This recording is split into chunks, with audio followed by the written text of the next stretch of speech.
Olha que interessante esse dado.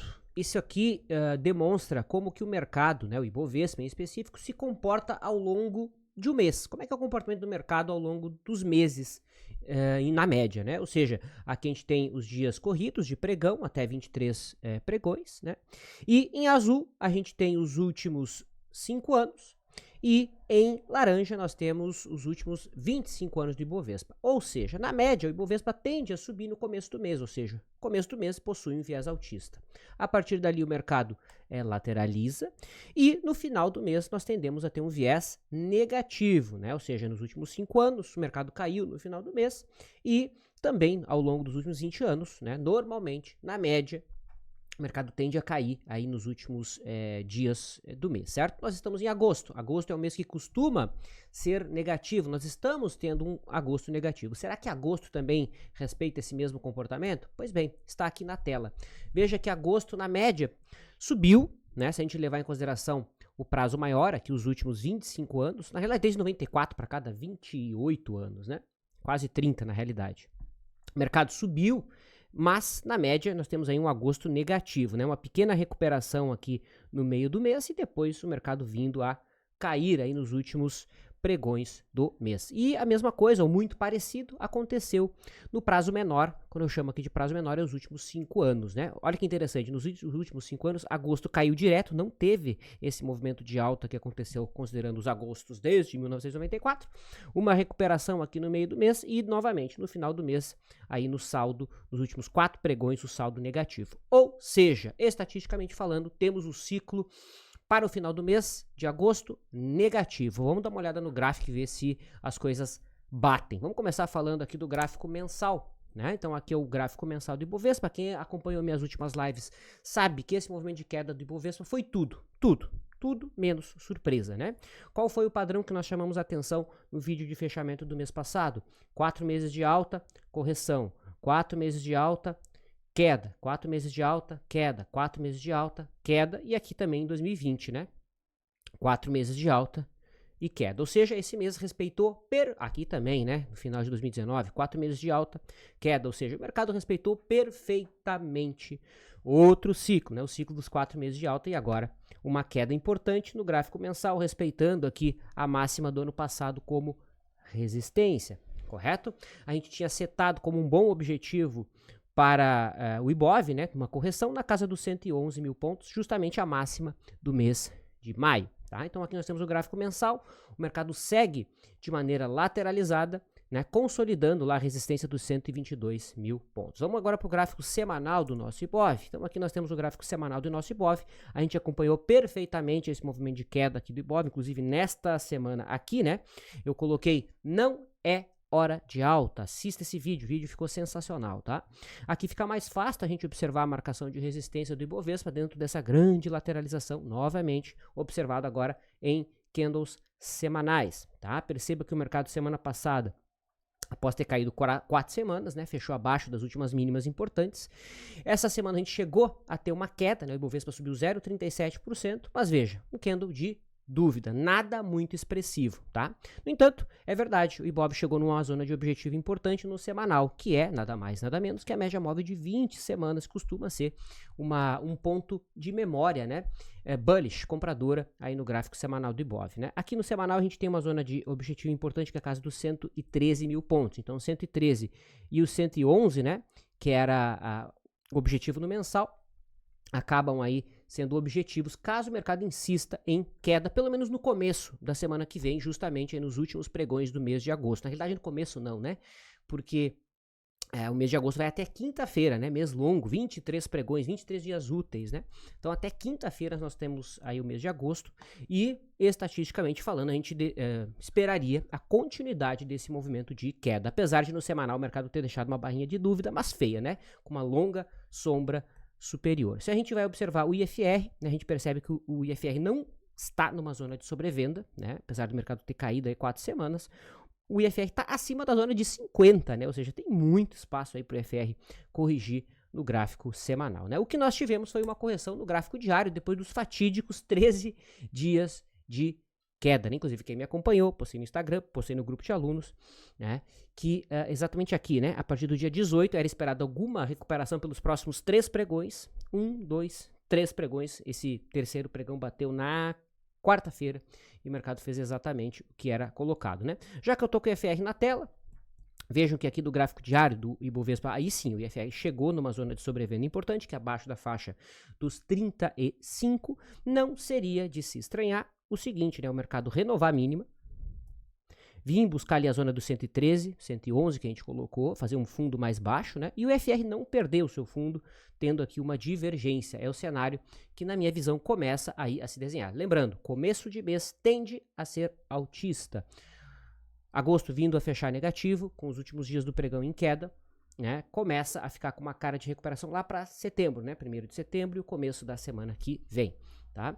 Aqui no gráfico diário a coisa fica um pouco mais limpa, né? Do ponto de vista de tendência, porque nós já estamos tendo aqui um zigue-zague descendente consolidado no Ibov, né? Um topo abaixo do topo anterior. A gente tem a média móvel de 20 já virada para baixo e a gente tem a média móvel de 50 já virada para baixo. Ou seja, dentro da minha forma de caracterizar a tendência, nós temos aqui uma tendência forte de baixa no nosso Ibov, tá? Então, deixemos aqui os 113 mil pontos, que é aquela zona de objetivo setado no gráfico semanal, e o fundo prévio, que é a mínima do mês, aqui como o suporte atual no 114. Tudo está alinhado para o mercado buscar esta região de preços alinhado novamente com o cenário de tendência de baixa, tá? No gráfico diário. No semanal, nós temos a lateralização, é importante dizer, uma grande lateralização, né, que é essa aqui que vem desde 2022, essa lateralização do Ibov, ou seja, dado o cenário de lateralização, nada poderia impedir o movimento dessa amplitude, né, embora vamos aos poucos, né, tem muita grama aqui no meio do caminho para o mercado, e lá em linha reta, né, tem muita coisa no meio do caminho, a média móvel de 20 semanas tem que ser vencida também, tá? Então, vamos ver como é que o mercado aí se comporta por hora novamente. Final do mês de agosto, baixista. Gráfico diário, cenário bem claro, baixista. O IFR no semanal está longe de ficar sobrevendido. No IFR, no diário, começa a ter uma cara aqui de divergência, especialmente se o mercado perder o fundo e o IFR não perder o seu fundo. Beleza? Muito bem. Para a gente fechar, fazendo aqui um vídeo bastante objetivo, eu compartilho o TradingView, que é onde eu monitoro outros ciclos aqui do nosso Ibov, né? Que nada mais, nada menos é do que os ciclos mais curtos, ciclos de curtíssimo prazo, né? Que são exatamente esses daqui, que, novamente, quem já me acompanha já tá ligado, né? Então, esse aqui, em vermelho, se eu não me engano, é o ciclo de 40 dias. Deixa eu só ter certeza. Opa. Ó, esse aqui, 52 dias, 52 dias, tá? E o ciclo azulzinho é de 28 dias. Então, 51 dias e 28 dias, tá? Vejam que aqui no final de junho nós tínhamos um topo sendo esperado e no meio de julho nós também tínhamos essa região no tempo, né, sugerindo a marcação de resistência importante, né?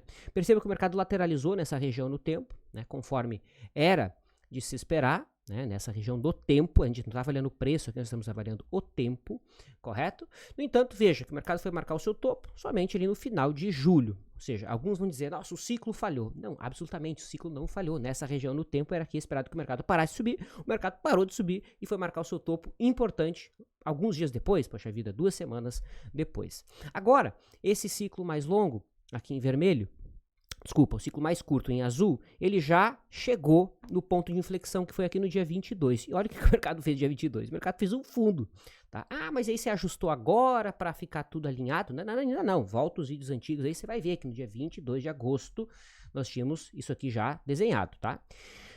A região de fundo que nós temos esperado para o Ibov está aqui, ó, entre o dia 22, que foi agora a semana passada, e o dia 8 de setembro. E aqui vem uma análise importante. Vocês viram que o topo que o mercado fez foi mais tarde?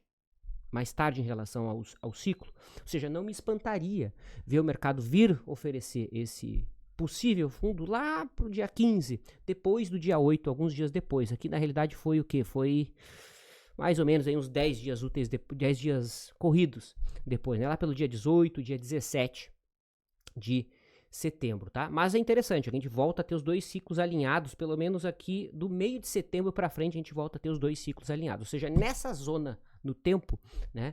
estaria propício para o mercado seguir a corrigir, porque nós temos só um ponto de ciclo desenhado para a marcação de fundo aqui, apenas um. Entende? Então o ideal é quanto mais ciclos e pontos de inflexão no tempo no mesma janela, mais relevante é. Aqui, por exemplo, a gente tinha esse ciclo do dia 28, esse aqui do meio de julho, depois nós tínhamos o ciclo presidencial, né, pós-eleitoral, batendo aqui nessa região do tempo também, tá? E agora a gente tem esse aqui que já bateu e depois o próximo lá no dia 8 de setembro, tá? Então isso aqui nos ajuda, mas nunca, hipótese alguma, a gente pode utilizar um ciclo de maneira isolada. Joia? Então é basicamente isso, essa é a minha visão do Ibovespa, né, o gráfico diário. Temos aí já alinhado uma tendência de baixa, reitero, uma tendência de baixa forte, né, dentro do meu critério de definir tendência, que nada mais é do que a média móvel de 20 abaixo da média móvel de 50, isso aqui num critério de swing trade, né, que é uma operação de poucos dias, né, alguns dias. E olha que interessante, né, bem lembrado, se eu conecto esse fundo aqui de junho com esta mínima aqui de julho, vejo que o mercado ainda não chegou na linha de referência do que parece ser um alargamento, né? Tá, então falta o terceiro toque aqui na linha de referência. O mercado vindo a executar a continuidade desse movimento de queda, olha onde é que está dando aqui a linha de referência. Ela bate justamente com aquela região que nós colocamos, né? Que era um gap escondido, gap oculto do gráfico mensal, era um gap oculto também do gráfico semanal, né? Certo? Então começa, mais uma vez, a ficar bem claro, né? A busca do mercado para essa região aqui, ó. Essa região entre 113, 111, se o mercado resolver acelerar um pouco mais, tá? O que invalida completamente o que eu estou dizendo aqui. Nossa, tudo que eu falei aqui foi vento. Se o mercado, cliff, rompeu o topo, tá? Se o mercado romper o topo, fechar acima da média, seguir acima da média, obrigar a média a virar para cima, certo? Aí o jogo muda. Enquanto isso não acontecer, a gente tem que jogar com as cartas que o mercado está nos dando e qual é o cenário mais provável. Esse aqui, hoje, é o cenário menos provável, certo? Talvez lá para o meio de setembro, esse cenário aqui passe a ganhar mais força. Beleza? Então é basicamente isso. Hoje um vídeo aí um pouquinho mais curto. Convido todos a conhecer o CTC. O link tá aqui na descrição do vídeo. Desejo uma ótima semana a todos. That's it!